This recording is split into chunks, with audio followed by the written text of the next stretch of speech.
Hello बच्चों, तो आज हम लोग JSC board set 1 math section A या खंड ए का जो प्रश्न है उसको हल करेंगे। हम लोग का जैक बोर्ड का जो पीडीएफ है पहला सेट डाल दिया गया है, उसका वेबसाइट में जैक बोर्ड का वेबसाइट में जाके आप देख सकते हैं। तो पहला प्रश्न है P ब्रैकेट के अंदर Z equal to Z square minus 64 के शून्यांक ज्ञात कीजिए। तो इसका हल करेंगे P Z equal to Z square minus 64 equal to 0 करेंगे। जेड स्क्वायर इक्वल टू बराबर से दूसरा साइड में 64 चल जाएगा तो प्लस में हो जाएगा। अब जेड केवल लेते हैं तो रूट अंडर 64 हो जाता है, प्लस माइनस अल्फा बीटा दोनों में होता है बेटा। जेड करेंगे तो प्लस माइनस दोनों में आएगा और 64 को तोड़ेंगे तो 8 गुना 8 में टूट जाएगा बेटा, 8 गुना 8 में टूट जाएगा।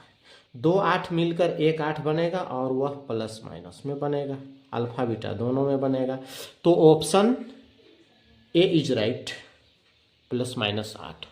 अगला प्रश्न है बेटा हम लोग का, अगला जो प्रश्न है काफ़ी इंपॉर्टेंट है। दिए गए बिंदुओं P 0,6 बिंदुओं Q 7,0 एवं बिंदु R 5,0 में से कौन बिंदु अक्ष x को प्रतिच्छेद करता है? x अक्ष को प्रतिच्छेद करने वाले बिंदु कौन से हैं? तो इसको देखेंगे सॉल्यूशन में। एक बिंदु x अक्ष पर तब प्रतिच्छेद करता है, x अक्ष का प्रतिच्छेद बिंदु कौन कौन है? x y z जो भी यहाँ पर Q और R दिया है कौन सा है? तो एक बिंदु x अक्ष पर तब प्रतिच्छेद करती है जब y निर्देशांक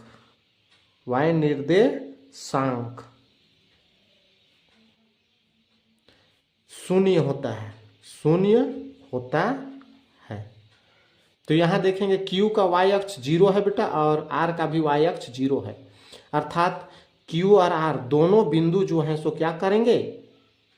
सही होंगे। तो दोनों बिंदु Q और R दोनों, ऑप्शन डी इज राइट।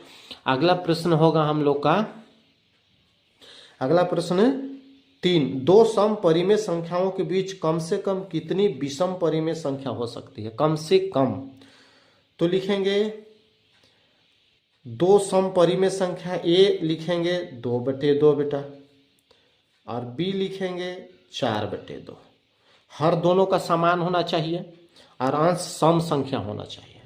तो दोनों के बीच कितने विषम संख्या है? देखेंगे 2 और 4 के बीच कितना, 2 और 4 के बीच क्या होगा? 3, और हर में क्या है? 2, तो 2 डाल देंगे तो विषम संख्या 3 है।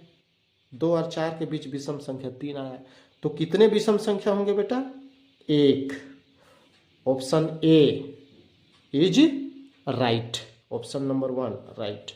अगला प्रश्न देखेंगे,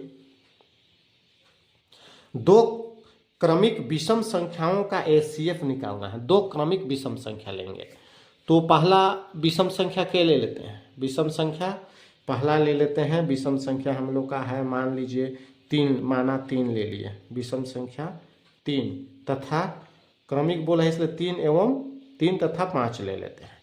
अब दोनों का एचसीएफ निकालना है तो बड़ा संख्या को बीच में रखेंगे और छोटा को यानी 3 से भाग देंगे। तो 3 एका 3 बचा 2, फिर ये 3 यहाँ आ जाएगा बेटा, फिर 2 एका 2 होगा, फिर शेषफल 1 आया, ये 2 बन जाएगा भाज्य और ये भाजक 1 2 ना 2। अगर शेषफल 0 आया तो उसी का भाजक यानी 1।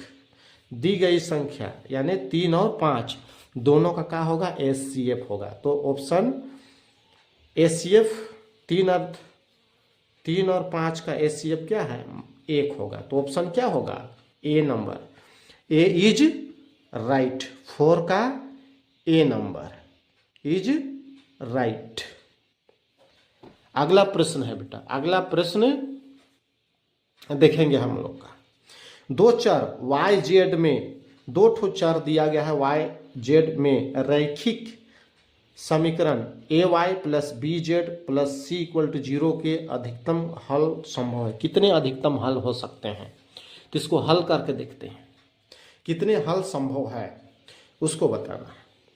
तो हल सॉल्यूशन में लिखते हैं हम लोग यहाँ पर A Y plus B Z plus C equal to 0।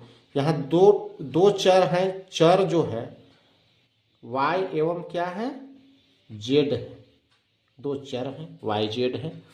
देखेंगे यहाँ पर किसी एक को पक्षांतर करते हैं, ए वाई या तो बी जेड कोनों में से। अगर ए वाई को कर देते हैं तो ये बी बराबर सुसाइड में जाएगा बी जेड, तो माइनस बी जेड होगा बेटा, और ये प्लस सी उधर जाकर माइनस सी होगा। y को पक्षांतर करते हैं, y को पक्षांतर कर देंगे तो क्या होगा, minus B Z minus C by A हर में हो जाएगा, ये ऊपर ये हर में आ जाएगा।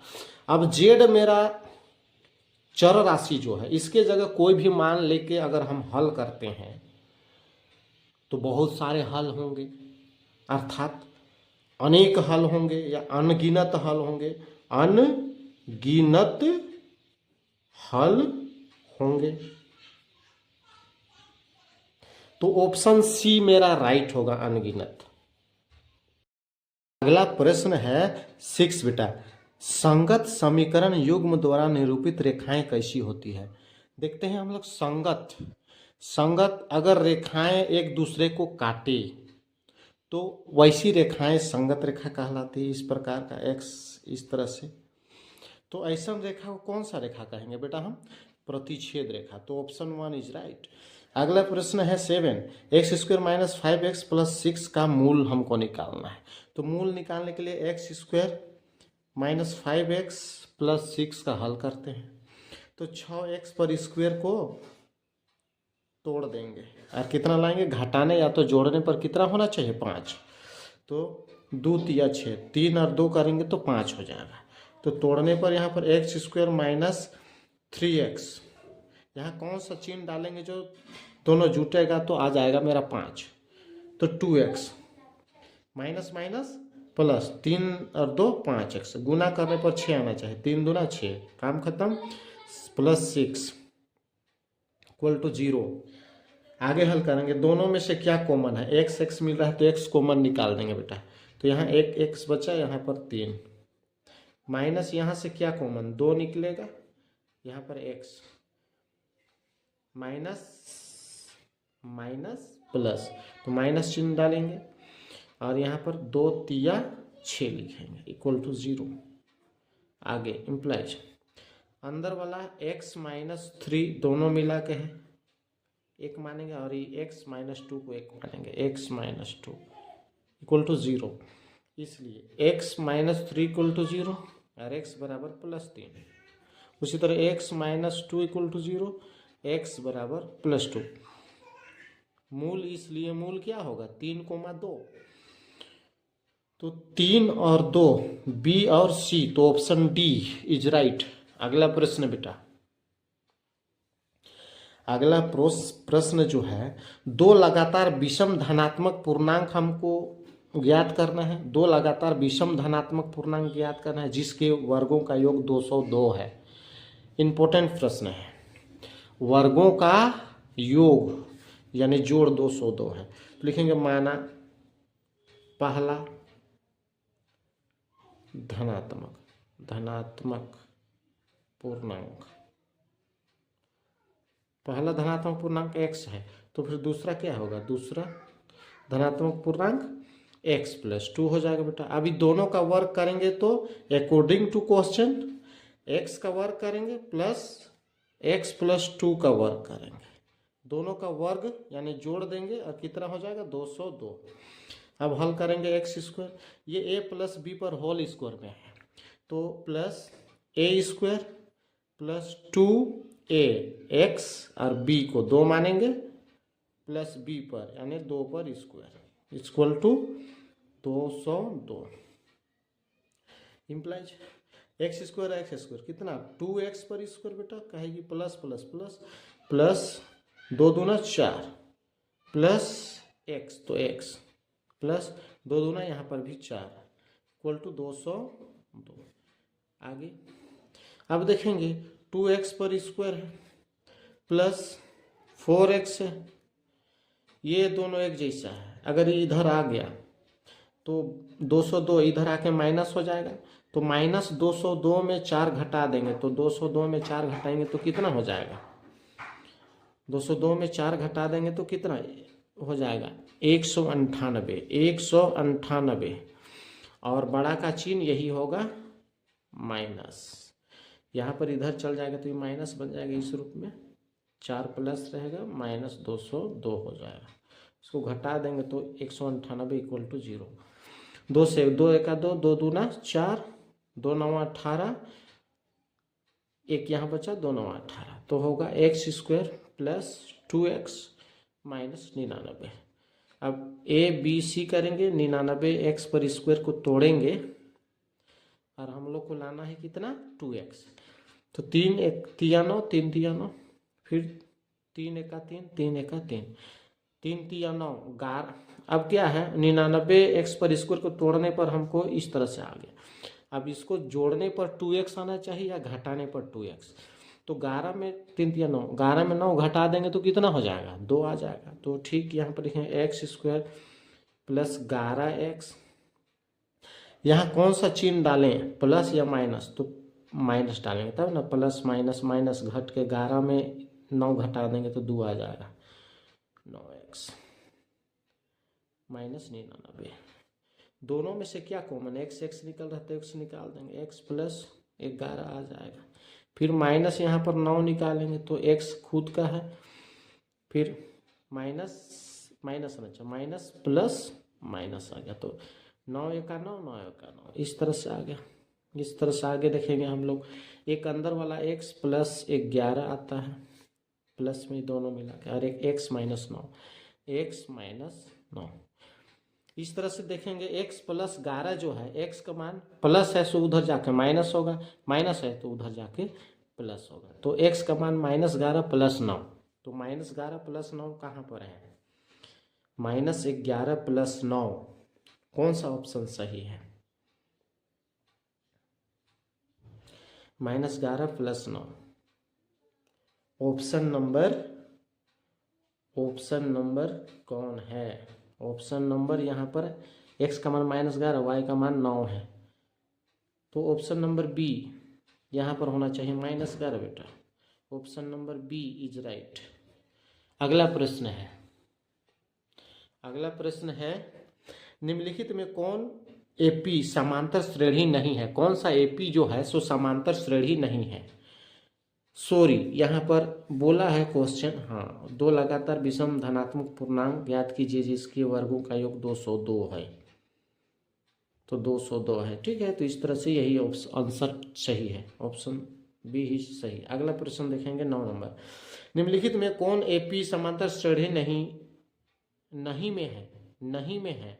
कौन समांतर श्रेणी नहीं है उसको बताना है।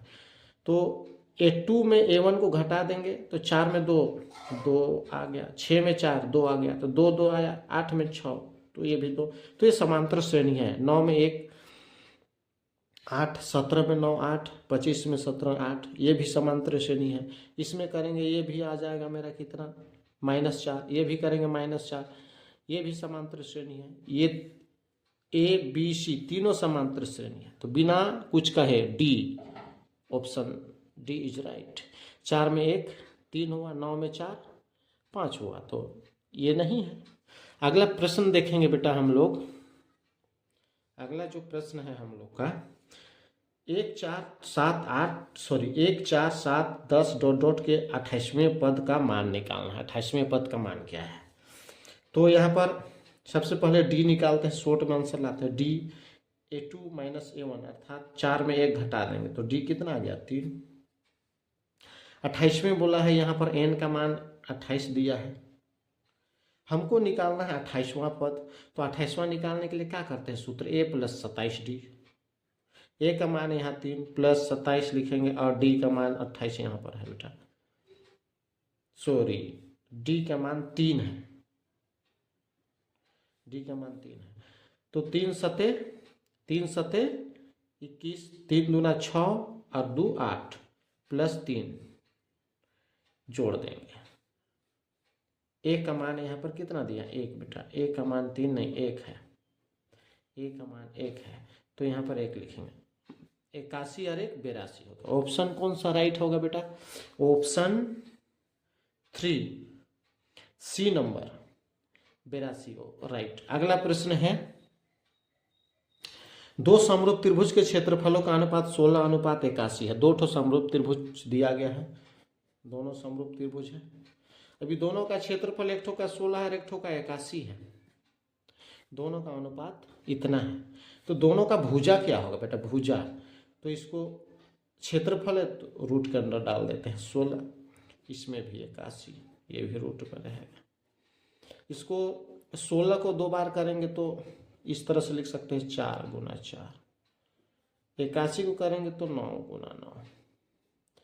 4 को 1 4 मानेंगे, 9 को 1 9, या लिख सकते हैं 4:9। ऑप्शन कौन सा सही है? सी इज राइट। अगला प्रश्न है 12। प्रश्न है, चतुर्भुज के विकर्ण 12 सेंटीमीटर और समचतुर्भुज के विकर्ण 12 सेंटीमीटर और 16 सेंटीमीटर है। इसकी प्रत्येक भुजा की लंबाई हमको निकालना है। तो समचतुर्भुज यहाँ पर बना दिए हैं ABCD। इसका विकर्ण यहाँ पर AC और BD है। विकर्ण एक दूसरे को 90 डिग्री पर प्रतिच्छेद करती है।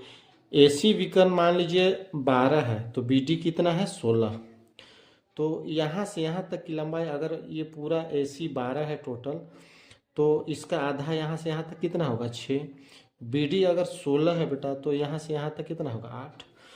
अब देख रहे हैं यहाँ 90 डिग्री है, तो अगर ये आधार है तो ये लंब है, तो ये कर्ण है, तो हमको कर्ण निकालना है। तो कर्ण निकालने के लिए पाइथागोरस प्रमेय जाएंगे। तो लंब आधार दिया है, तो डायरेक्ट हम लोग क्या करेंगे? 8 पर स्क्वायर। कर्ण निकालने के लिए, AB निकालने के लिए, AB स्क्वायर निकालने के लिए 8 पर स्क्वायर प्लस 6 पर स्क्वायर करेंगे, तो क्या AB स्क्वायर हो जाएगा। 8 8 64 और 6 6 36, 64 36 हो जाएगा बेटा AB स्क्वायर। 64 और 36 100 हो जाएगा। स्क्वायर हटा देंगे, रूट डाल देंगे, तो AB का मान कितना हो जाएगा? 10 10 110 सेंटीमीटर। ऑप्शन कौन सा सही है बेटा? Option C is right. अगला प्रश्न है, दो अक्षों के प्रतिच्छेद बिंदु को क्या कहते हैं? दो अक्ष, Y अक्ष और X अक्ष, जहां पर कटता है, ये कौन सा बिंदु कहलाता है? मूल बिंदु। तो ऑप्शन बी इज राइट बेटा। अगला है, Y अक्ष से 8 इकाई युग्म और X अक्ष पर एक बिंदु P स्थित है, तो बिंदु P के निर्देशांक क्या होगा? Y अक्ष से 8 इकाई, Y अक्ष, एक अक्ष यहाँ पर बनाते हैं, तो Y अक्ष से 8 इकाई इधर जाएंगे, तो यहाँ पर यानी x बराबर कितना होगा? 8। और क्या कह रहा है? और x अक्ष पर एक बिंदु है, x अक्ष पर एक बिंदु है, अर्थात y बराबर क्या है? 0 है। तो x बराबर मेरा कितना होगा? निर्देशांक x बराबर 8,0, अर्थात कौन सा ऑप्शन सही है बेटा? Option number A is right. अगला प्रश्न है, यदि कोस A 3/5 है तो सेक A का मान निकालना है हमको। सॉल्यूशन देखते हैं। कोस A 3/5 है, तो सेक A बराबर क्या होता है? सेक A बराबर तो 1/कोस A बेटा। कोस A इम्प्लाइज 1 तो लिखेंगे, और कोस A का मान यहाँ दिया है 3/5, तो 3/5 करेंगे। इम्प्लाइज 1/3 है, 5 जो है भाग में, ऊपर जाके गुना में हो गया। 5 1 5, नीचे 3, 5/3 कौन सा ऑप्शन है बेटा? 5/3 ऑप्शन सी इज राइट। अगला प्रश्न है, अगला हम लोग का जो प्रश्न है देखेंगे, ये प्रश्न जो है हम लोग का अगला number 16, sec A plus tan A 1 into 1 sin A बराबर होगा। तो सॉल्यूशन करते हैं बेटा इसका। यहाँ पर हम लोग तो सेक A 1/कोस A और tan A बराबर होता है sin A बटे कोस A। अब यहाँ पर सेक A जगह क्या लिखेंगे? 1/कोस A प्लस tan A की जगह sin A बटे कोस A इंटू इसको जैसा का तैसा 1 sin A। दोनों का एलसीएम ले लेते हैं बेटा। दोनों का एलसीएम क्या होगा, कोस ए, जोड़ है तो जोड़ देंगे, सेम है 1 प्लस साइन ए होगा, चूंकि कोस को कोस ए से भाग देंगे तो एक बचेगा, एक को एक से गुना करेंगे तो एक ही होगा, उसी तरह इससे भाग देंगे तो एक बाएगा, एक को साइन ए से करेंगे तो साइन ही होगा, इंटू 1 माइनस साइन ए, 1 माइनस साइन ए, ऊपर ऊपर गुना करेंगे तो 1 1 1 प्लस माइनस माइनस साइन ए तो साइन स्क्वायर है, साइन स्क्वायर ए बाई नीचे कोस ए, 1 माइनस साइन स्क्वायर ए बराबर क्या होता है, 1 माइनस साइन स्क्वायर ए बराबर कोस स्क्वायर है, कोस स्क्वायर ए बटे कोस ए। तो यहाँ दो ठो कोस है, एक ठो काट देंगे तो क्या बचेगा, एक ठो कोस से बचेगा।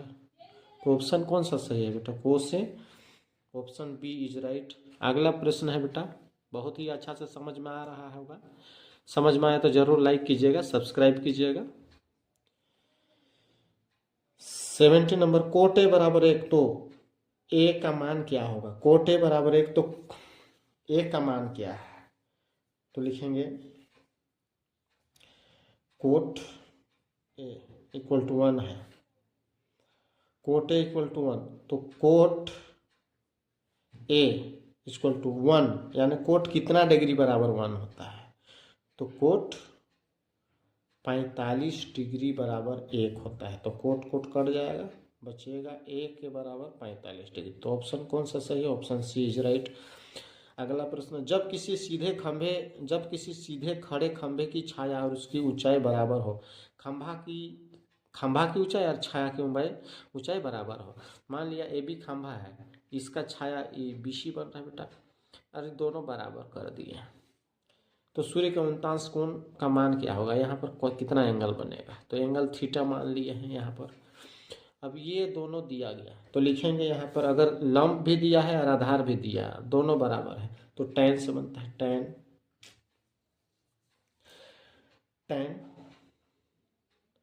tan थीटा बराबर लंब बटे आधार, इम्प्लाइज tan, लंब का मान कितना है बेटा, लंब दिया है मेरा यानी ए बी और आधार बी सी बोला है, और ये भी बोला है कि ए बी जो है बी सी के बराबर है, तो दोनों बराबर है अर्थात दोनों तो कट जाएगा, तो बचेगा का 1, तो tan थीटा कितना डिग्री बराबर 1 होता है, तो tan 45 डिग्री, tan कितना डिग्री 45 डिग्री, tan कट गया, थीटा का मान 45, तो ऑप्शन बी इज राइट बेटा। अगला प्रश्न है, अगला प्रश्न जो है, चतुर्भुज के चारों कोनों का योग कितना डिग्री का होता है, चतुर्भुज का चारों कोनों का योग 360 डिग्री होता है, लेकिन थोड़ा सा देख लीजिए यहाँ पर, इसका फॉर्मूला है बेटा, कभी याद कीजिएगा फॉर्मूला, n-2 याद करिएगा, 180 होता है, और जहाँ n जो है चतुर्भुज के कितने भुजे हैं, तो चतुर्भुज के 4 भुज होते हैं, तो n के जगह 4 लिखेंगे, -2 कर देंगे, गुना 180 कर देंगे, तो 4 में 2 गया तो 2 आया, और गुना 180 करेंगे बेटा तो 18 दूना 36, 360 डिग्री का दिख रहा है, तो ऑप्शन बी इज राइट होगा बेटा। अगला प्रश्न है, अगला जो प्रश्न है देखेंगे हम लोग, मज़ा आ रहा होगा, जरूर लाइक कर दीजिएगा। आगे 20 नंबर, दशमिक संख्या क्या है, दशमिक संख्या क्या है, तो यहाँ पर 111 दिया गया है, 111 दिया है, तो 111 जो है सो पूर्ण संख्या भी है बेटा, पूर्ण संख्या 111 है, पूर्ण संख्या है। दूसरा 111 प्राकृतिक भी है, प्राकृत संख्या भी है।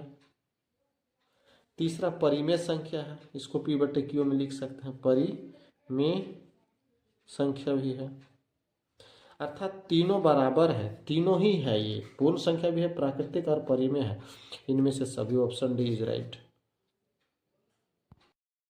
प्रश्न 21 नंबर, किसी त्रिभुज ए बी सी के दो भुजा A B 7 centimetre B C 4 centimetre है, तो निम्न में से तीसरा भुजा के माप के लिए क्या संभव है, यहाँ पर ऑप्शन दिया गया है, कौन सा संभव इसको बताना है। तो एक त्रिभुज लिए हम A B C, A B को हम 7 सेंटीमीटर माने, बी सी को 4 और ए सी को हम x मान लिए, या तो बिना मान ले हम निकाल सकते हैं। इसको ए सी को ए सी रहने दे लीजिए, फिर भी चलेगा। तो यहाँ पर हम लिख सकते हैं ए बी जोड़ बी सी। बेटा ए बी और बी सी दोनों भुजा को जोड़ेंगे तो क्या ए सी से बड़ा होगा ना? हाँ बिल्कुल होगा ए सी से बड़ा। तो ए बी का मान कितना है? ए बी का मान 7 है, प्लस बी सी का मान कितना है? 4 है। बड़ा है किससे? ए सी का पता नहीं तो ए सी लिख देंगे बेटा। अभी 7 4 11 है, 11 बड़ा है किससे? ए सी से। बिल्कुल समझ में आ गया है आप लोग को। आगे दूसरा स्टेप लेते हैं। दूसरा स्टेप में क्या है हम लोग का? अगर हम करेंगे कि ए बी जोड़ ए सी कर देंगे, सॉरी ए बी जोड़ ए सी, ए बी को जोड़ देंगे ए सी से, तो बी सी अकेले, ये दोनों ए बी जोड़ ए सी करेंगे तो ए बी ए सी बड़ा होगा किससे? बी सी से। तो ये दोनों बड़ा हो जाएगा किससे? बी सी से। अब इसका मान ए बी का मान कितना है बेटा? ए बी का मान मेरा 7 है, ए सी पता नहीं है तो प्लस ए सी कर देते हैं। अब बड़ा है किससे? बी सी, बी सी का मान 4 है। अब हम क्या करेंगे? ए सी का अगर मान हमको निकालना हो तो क्या करेंगे? ये दोनों मिला के 4 से बड़ा है, अगर अकेले दोनों को करेंगे तो 4 क्या हो जाएगा? 4 से छोटा हो जाएगा, 4 बड़ा हो जाएगा। दोनों मिला के 4 से बड़ा है, अकेले छोटा हो जाएगा। तो ये 7 को इधर ले आते हैं, इसको इधर ले आएंगे। अकेले अगर इसको लाते हैं इधर तो 4 अपने साइड में, 7 इधर आकर माइनस हो जाएगा। तो घटाने के बाद कितना आएगा? -3। तो यहां पर देखेंगे -3 जो है, और यहां पर दिया गया है एक भुजा 4 है, एक भुजा 7 है। -3 से बड़ा कौन है बेटा? -3 और 7 से छोटा कौन है? तो यहाँ पर ऑप्शन देखेंगे 5, ऑप्शन नंबर 5 जो क्या है? बड़ा है। तो ऑप्शन जो है ए बड़ा है, तो ऑप्शन ए जो 5 है वही सही होगा।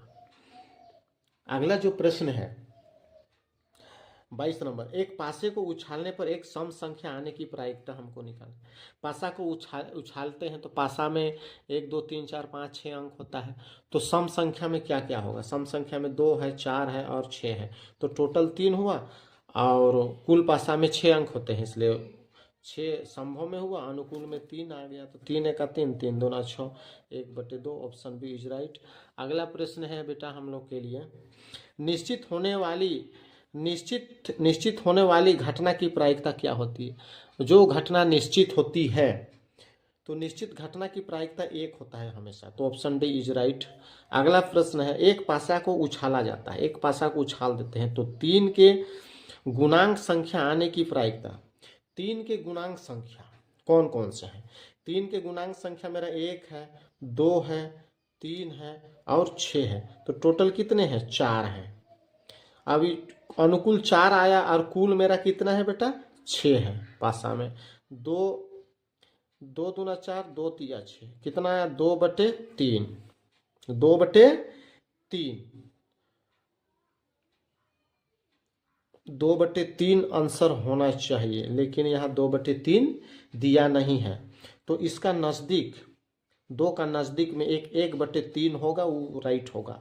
तो नज़दीक में 1/3 जो बी है वो सही होगा, ऑप्शन डी नहीं होगा सही। अगला प्रश्न है, अगला जो प्रश्न है हम लोग का, यदि x + 3x और 4x + 2 समांतर श्रेणी में हो तो x का मान हमको निकालना है। तो इसका x का मान निकालेंगे, इसके लिए फॉर्मूला है बेटा, थोड़ा सा ध्यान देना है। मध्य पद है a1 है, a2 है, a3 है। तो देखेंगे मध्य पद 3x, तो 3x माइनस कर देंगे, घटा देंगे, मध्य पद माइनस प्रथम पद यानी x + 3, मध्य पद माइनस प्रथम पद बराबर होता है अंतिम पद यानी 4x + 2 माइनस द्वितीय पद या तो मध्य पद या 3x। अब इसको हल करने पर 3x minus plus minus x minus plus minus 3 equal to, देखिए -3x 4x प्लस, तो प्लस माइनस माइनस 4 में 3 गया तो 1 बचा, तो x भर लिख सकते हैं +2 बेटा इम्प्लाइज। आप देखेंगे 3x में x चला गया, प्लस माइनस माइनस 3x में x चला गया तो 2x बचेगा, तो 2x लिखेंगे -3 कर देंगे इक्वल टू x +2 कर देंगे बेटा।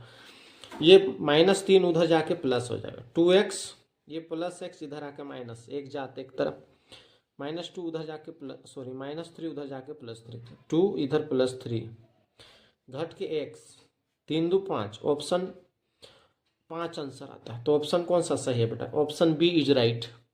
अगला प्रश्न है, बहुत ही इंपॉर्टेंट प्रश्न है और मस्त प्रश्न है, इसको देखिएगा। यदि 5 6 8 9 x तथा 13 का माध्य 10 है, 1 2 3 4 5 6, ये 6 का माध्य दिया है 10, तो इसका x का मान निकालना है। तो माध्य बराबर क्या होता है? x बार इक्वल टू होता है A1 पहला संख्या दूसरा संख्या सब में जोड़ लगता है, तो जोड़ देंगे सबसे छोटी संख्या 5 + 6 + 8 + 9 + x + 13 इक्वल टू प्रेक्षण का संख्या 1 2 3 4 5 6, नीचे 6, और हमको x बार यानी माध्यक कितना दिया है बेटा? 10। यहाँ पर लिख लीजिए, माध्यक दिया है 10 इक्वल टू, सबको ऐड करते हैं, 6 5 11 और 8 कितना हो गया? 19, 9 दूना 18 और 1 29 हो गया, 29 और 13 41 हो गया, तो 41 + x कर देंगे और नीचे 6 कर देंगे, इसको क्रॉस गुना कर देंगे बेटा। यहाँ पर लिखेंगे 41 + x और 6 दहाई 60। अब x अपने साइड में, ये 41 जो है उधर जाके घट जाएगा, तो 60 में 41 घटा देना है, तो कितना बचेगा? 60 - 41, x बराबर 19 बचा। कौन सा ऑप्शन सही है बेटा? 19 नंबर, सॉरी 19 आया, ऑप्शन बी इज राइट। अगला प्रश्न है बेटा, 2 6 4 2 5 0 2 1 2 3 2 का बहुलक। तो जो संख्या अधिक बार आया है वो बहुलक होता है, तो कौन सा संख्या है सबसे ज्यादा बार आया है? देखते हैं। हाँ, 2 एक बार आया, 2 बार आया, 1 2 3 4 5 बार आया 2, तो क्या होगा? बहुलक 2 होगा, ऑप्शन ए इज राइट। अगला प्रश्न है, मजा आ रहा होगा, जरूर लाइक कीजिएगा। 28 नंबर, 8 7 12 15 10 9 11 13 14 का माध्यिका क्या होगा? तो सबसे पहले ये तो आरोही क्रम में सजा लेंगे, तो सबसे छोटी संख्या क्या है? आरोही क्रम सजाएंगे, तो सबसे छोटी संख्या क्या है मेरा यहाँ पर? 7, फिर 8, फिर 10, फिर 11, फिर 11 के बाद 12, फिर 13, फिर 14, फिर 15। गिने 1 2 3 4 5 6 7 8 9, 1 2 3 4 5 6 7 8, एक छूटा हुआ है बेटा, कहाँ पर कोई चीज़ छूट गया है? 7 है, 8 है, 10 है, 11 है, 12 है, 13 14 9 9, हाँ 9 यहाँ पर है, यहाँ नहीं है, 9 यहाँ पर डाल सकते हैं। अब देखेंगे 1 2 3 4 5 6 7 8 9, हाँ बिल्कुल सही। अब गिनेंगे, दोनों साइड में बराबर करेंगे माध्यिका निकालने के लिए। इधर से अगर 4 अंक लेते हैं बेटा, तो इधर से भी 4 अंक लेंगे बेटा। बीच में क्या है? 11, तो वही आंसर होगा, ऑप्शन बी इज राइट। अगला प्रश्न, यदि दो वृत्त के केंद्र के मध्य दूरी उसके त्रिज्या के योग से अधिक हो, कहता है यदि दो वृत्त के केंद्र के मध्य की दूरी, केंद्रों का मध्य की दूरी उनके त्रिज्याओं के योग से अधिक हो, तो उसका उभयनिष्ठ स्पर्श रेखा क्या होगा? उभयनिष्ठ, दोनों में मिलने वाला उभयनिष्ठ स्पर्श रेखा है। तो इसका सॉल्यूशन हम लिखते हैं।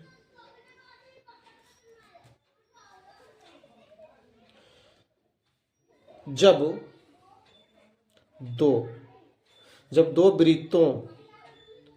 वृत्तों के केंद्रों के मध्य दूरी त्रिज्याओं के योग त्रिज्याओं के योग से अधिक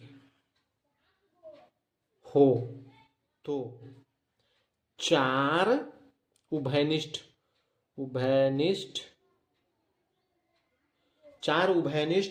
स्पर्श रेखा होती है।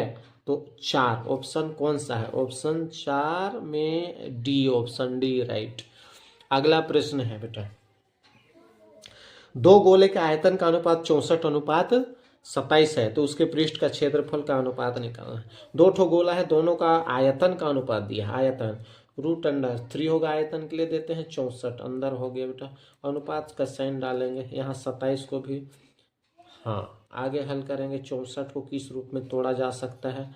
तो 4 चौके 16, चौके 64, अनुपात 3 तिया 9 तिया 27। आगे इम्प्लाइज 3 4 मिलके 1 4 बनेगा बेटा, 1 4, और 3 मिलके 1 3 बनेगा। तो यहाँ मेरा आ गया, पहला गोला का भुजा 4 है, दूसरा का 3 है। तो इसका पृष्ठीय क्षेत्रफल का अनुपात, तो पृष्ठीय क्षेत्रफल का अनुपात निकालने के लिए हम क्या करेंगे? R1 पर स्क्वायर, दोनों का अनुपात में तो दोनों का कट जाएगा, केवल R भर बचेगा। तो R पर स्क्वायर अनुपात R2 पर स्क्वायर कर देते हैं। तो R1 का मान है 4 पर स्क्वायर, अनुपात 3 पर स्क्वायर। तो 4 चौके 16, अनुपात 3 तिया 9। तो 16:9 किसका है बेटा? 16:9 सी। अगला प्रश्न का हल अगला वीडियो में आप लोग को मिलेगा। आप जरूर सब्सक्राइब कीजिएगा, तो आपको इसी तरह का वीडियो आते रहेगा, ताकि आपको पढ़ने में काफ़ी सुविधा मिलेगी।